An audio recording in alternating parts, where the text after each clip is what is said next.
Hey YouTube, I was positive 21 of 25 sets with this team earlier in the season when I went up 520 ELO. I went 8 and 1 in 2 sets with this team again. Now that is all level 50. That was at level 40.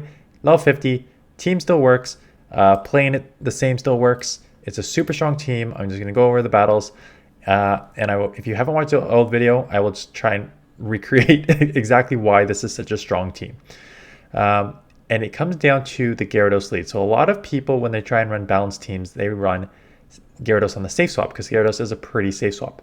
What I learned earlier in the season is if you play a safe swap on the lead, you have more flexibility in deciding whether you want to take switch or take shield advantage or what you want to do.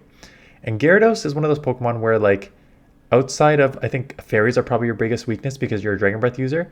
Outside of that, you can stay in with everything. And that's what makes this Pokemon so strong on the lead. So in this matchup, stayed in with the Dragonite. They come in with their, I took them down a lot there with the Dragonite. I'm going to take them, I took out the Garchomp pretty much, put it pretty low. Now Dragonite's going to come in and do well here. I'm going to I can take one Meteor Mash and then I'll throw the Superpower here. So let that go. And then I will Superpower, and then my Metagross, and I've mentioned this multiple times, Metagross with shield advantage can wipe up anything, or if they don't shield, he can wipe up anything when that low. Like, even if it didn't shield, I would have been up a shield and would have been fine. So Gyarados lead here. If it's Waterfall Gyarados, you have a huge advantage, and out comes the Dragonite. And this is why I like the flexibility of this Pokemon. This is the exact matchup. So I have an amazing matchup with the Gyarados going Waterfall versus mine here. But I will also have an amazing matchup with my Dragonite on it. And so Gyarados and Dragonite play somewhat of the same role in the fact that they're both Dragon Breath users, both flyers, except one is half water. And that water comes into play in certain areas, like being able to throw Aqua Tails onto, like, Excadrill and stuff like that, and having the crunch for Metagross. Like, that's where you do really well, and that's why it just has so much flexibility on the front, because it, like, I really only saw like 10 Pokemon today, and the hardest losses are like if you have a Togekiss or a Florges on the lead. So how do I play this out? In almost every single matchup, you stay in. I mentioned before in the last one, I would only leave for one Pokemon. And that Pokemon I would get out for is Magnezone, because it is a steel, and they get to the wild, and you're double weak to electric. So it's not so much that they're steel, it's that they're electric, and you're double weak to electric. That is the only one I would get out of. I would go into Dragonite. Otherwise, I'm staying in on the lead. How do I play every single lead out? The fairies are the worst. Togekiss and Florges. I saw Florges. Did I see Florges today on the lead? Maybe later on. I saw Florges on the lead. You really have no choice but to stay in, because Dragonite is so bad against them, and you can't come in with your hard cannon right away because they definitely have an answer to Metagross. So you just stay in, Dragon Breath, Aqua Tail a bunch, lose the matchup, come in Metagross, farm up with Bullet Punch, come out with energy, and then hope your back two Pokemon can sweep with even shields and a bit of energy advantage on your Metagross. Neutral matchups are Mirror Match Gyarados and Dragonite, because Dragonite is, despite taking super effective from Dragon Breath, it's so tanky and can hit pretty hard that you just need to, that you can get to, you can take one Dragon Claw, they can take one Crunch, and then you can get to an Aqua Tail, so you can grab shield advantage or switch advantage, but they can also, like, try and take switch on you. So it's a little tricky that way. So those are sort of the even matchup. The other kind of losing matchup is Snorlax, and that's why I best buddied my Gyarados, because I had this matchup in the earlier part of the season, and Snorlax is tough because it's just so bulky that it takes like 4 Aqua Tails to take it out. It's a lot of Aqua Tails. So that matchup's a little trickier, but you just gotta stay in. But again, I didn't see a Sun and Swampert, but obviously this is a major matchup. Garchomp is a good matchup. Metagross is a good matchup because you can run the Crunch. So really, I'm just staying in with anything. And then it depends on what you read as their backline. right? If you read that there is a fairy in the back line, you fight for switch as hard as you can, because then you get your Metagross on it, and then if they have a fairy in the back, they've got an answer to Metagross in the back, which maybe Escrow, which is tricky, but it also may be like a Waterfall Gyarados, and then your Dragonite dominates. So that is when I would fight for swap. There are times that I let swap go if I don't think there's going to be a fairy in the back, or if I think that a shield advantage, energy advantage Metagross can sweep anyways. Because I've always said that Metagross with shield advantage is just dominant. The only really, really, really tough thing in the back for Metagross is going to be Gyarados. Waterfall Gyarados in particular, because the Waterfalls are neutral and it still hits pretty hard, and they get to the Aqua Tail and Crunch, and then it takes 3 Meteor Mashes to take out a Gyarados. So you're just going to get outpaced significantly. So that even down a shield, you're probably going to lose that matchup. So if you can avoid Gyarados on your Metagross, you're dominant.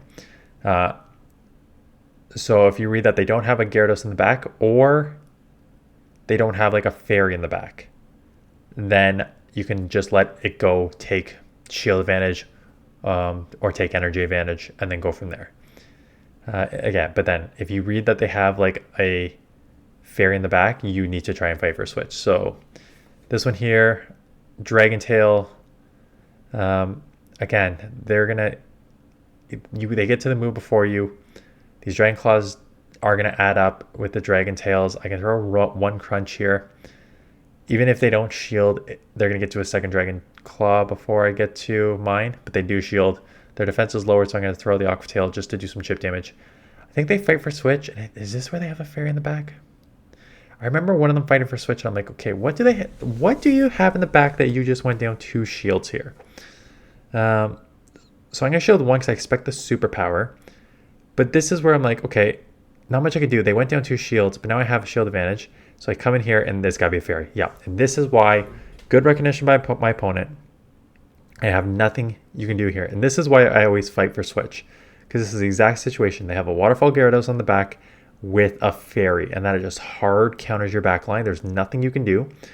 What I can do is just try and shield the Flamethrower, farm all the way down, come out with 2 Meteor Mashes. But like I said, 2 Meteor Mashes do not take out a Gyarados. And then I'm going to be too low. I'm already at 100 energy, so I'm not even getting any extra energy. 2 Meteor Mashes is not going to take this out, and then I'm low enough that this is going to beat me.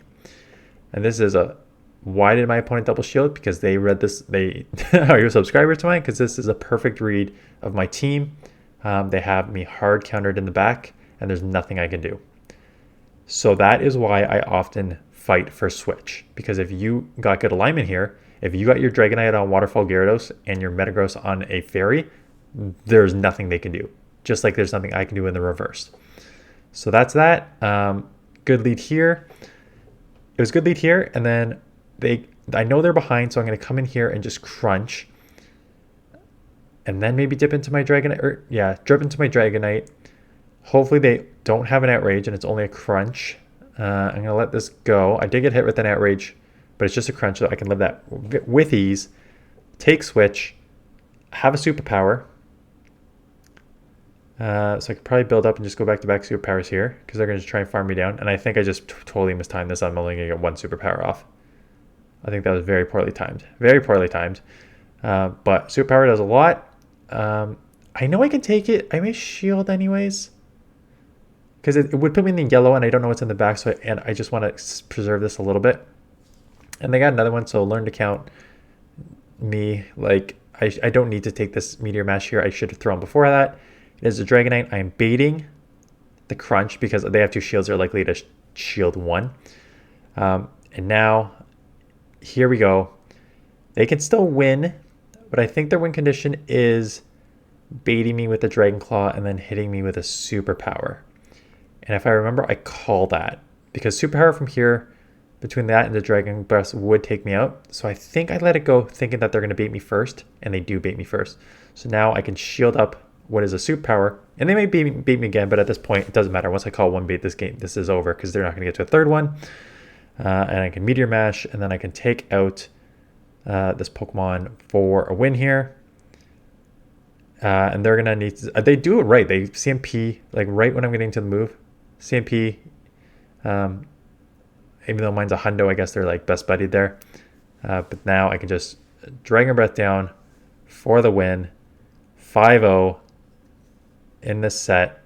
8-1 on the day. I started my first matchup. I forgot to take Garchomp out because I had Garchomp because I'm working on best buddy for Garchomp. So I forgot to take that out. So the other 9 matches I went 8-1, and you saw the majority of it. So the team's still dominant. I'm not gonna say like it's unbeatable because I what I tried to do is after this I tried to play with my 3 other. I only have 3 other Pokemon at level 50 in Premier, and I tried to use them on a team, but the team doesn't work at all because it's Machamp, Garchomp, and Swampert. And Gyarados is everywhere, so you get dominated there. And like you're double weak to Fairy. So I tried it for like a set. I think I went 0-5. And then I'm like, nope. And then I went back to this team. And I didn't like... Did I go positive? I think I went like negative set. So I'm not going to say like use this team and you're going to go positive every single set. But I am now... I was up until this point 23 positives and only 4 negative sets. And it got me 520 ELO earlier in the season. And 8-1 is good for like another... I don't know, like 80-ish plus, 90 plus ELO here before I lost, like, I did lose like the last 2 sets of the day. So it's not that it's unbeatable, but it's a very, very, very strong team. So one worth using, Gyarados on the lead because it is the best just overall in this meta and not a ton that's going to beat it. So that being said, I only have 3 other Pokemon that are level 50 and in the Premier, and it's Garchomp, Machamp, and Swampert. And I tried it, and it was garbage. So I don't have anything else to showcase you guys unless I like throw in. I even try. Actually, I did try for one set throwing Garchomp into Dragonite's position, and it doesn't work as well. Dragonite is better. So with that in mind, please send me your battles. I did see a couple set of battles come through. That being said, I didn't have access to it. So if you're going to send me your GC, your Google Docs, link, you need to give me access to it so I can showcase it. So please send me those because I am not going to have any other things to showcase you in the next week because I do not have the Pokemon. So I appreciate Premier or Open Master League teams. Please send them my way. I will 100% showcase them over the next week. And it'll be fun actually just looking at other people's teams. I did see one that was in my inbox from earlier featuring Xerneas. So right now that Xerneas team is coming tomorrow on Saturday. I'll probably just do a short on Sunday, and then hopefully I'll get a few submissions in the next couple of days that I can film those on the weekend and showcase them Monday, Tuesday, Wednesday. So that is it. I appreciate you watching. Appreciate the thumbs up, comments, and please subscribe if you're new to this channel. Good luck if you want to use this team, and I will have a good weekend, and I'll see you guys in the next one.